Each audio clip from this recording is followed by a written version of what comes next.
38 years this person's been sitting there. 38 years, and he labels the path when Jesus asks him, do you want to be made well? And listen to what he says. The sick man answered, Sir, I have no one to put me in the pool when the water is stirred, and while I'm making my way, someone else steps down ahead of me. He's saying, Jesus, this is what happens in my life. When I'm walking towards this path and I think I'm going to be the one and this is my right path, someone else steps in front of me. Who's ever been cut off in line? Is that a joyous experience? No? Is it not a joy? How many of you are Christian when someone cuts you off in line? No? You got some people that change out there, don't you? Can you imagine that happening every day for 38 years at the same place? When people see you there over and over and over again? Think about the reaction that you have when someone cuts you off and gets in front of you. Now times that by 38 years every single day. How would you feel? What would be your response? Would you be looking for the miracle? Or maybe 38 years later, would you be really upset?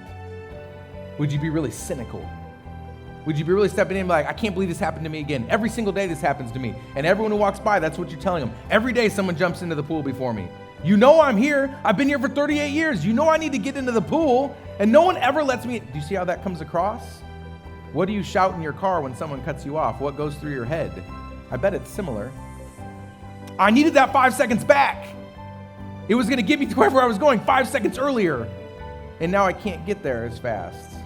I deserved that spot. I waited patiently. You cut in. How does that work in my favor? Do you see all these things that go on? Here's my first point of this message. Your prayers always align to a path. Whose path is it? And I want you to ask yourself, when your path doesn't work out the way that you want it to, whose path are you on?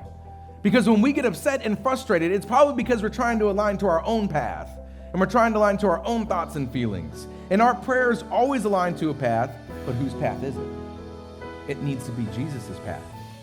And here we have the telling of this story.